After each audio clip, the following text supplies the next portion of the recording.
नमस्कार शेतकरी बंधूंनो, मी Shashin Samadhan Kaklij as a technical sales manager well agro company. तर आज आपण आलेलो आहे कळवण तालुक्यात पाळे या गावात. येथे 3 एकर मिरचीचे क्षेत्र आहे अण्णासाहेब दादा सोनवणे. आणि ह्या प्लॉटला आज आपण सुरुवातीपासून म्हणजे लागवड केल्यापासून 5व्या दिवसापासून ड्रेंचिंगपासून ते आत्तापर्यंत वेल ॲग्रोचे सोल्युशन वापरलेले आहे. तर सोल्युशन पहिले वापरताना लागवड केल्यानंतर 5व्या दिवशी आपण पुनर्लागवडीचा ताण आणि पांढरी मुळी आणि फुटवे निघण्यासाठी वेल ॲग्रो कंपनीचे रॅडी फार्म आणि मास्टर 20-20-20 ही पहिली आळवणी ड्रेंचिंग केलेली होती.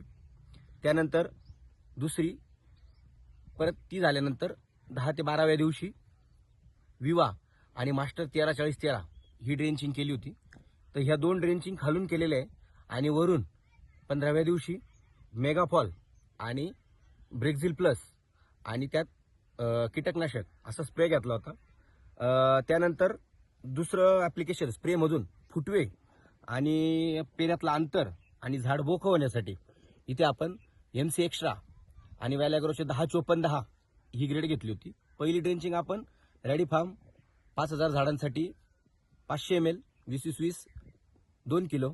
त्यानंतर विवा प्रति एकर 2 लिटर मास्टर 13-40-13 2 ते 2.5 किलो.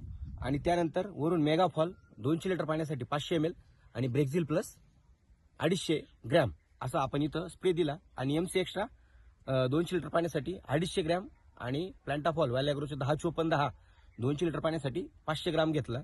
तर हे स्प्रे झाल्यानंतर आपण प्लॉट पूर्ण बघू शकता. हा 3 एकराचा प्लॉट आहे आणि ह्या प्लॉटला जबरदस्त असा स्टंप असेल, फुटवे असतील, त्यानंतर ग्रीनरी असेल आणि पानाचा लॅमिना असेल. आपण बघू शकता एका झाडात जवळपास आपल्याला इथं 20-20 15-15 प्लस फुटवे आपल्याला इथं दिसत आहे आणि झाड पूर्ण बोकं झालेलं आहे. प्लॉट कुठेही पूर्णतः स्ट्रेस फ्री आहे आणि एक सारखा प्लॉट पूर्ण बनलेला आहे. हे आपल्याला इथं रिझल्ट आलेले आहे.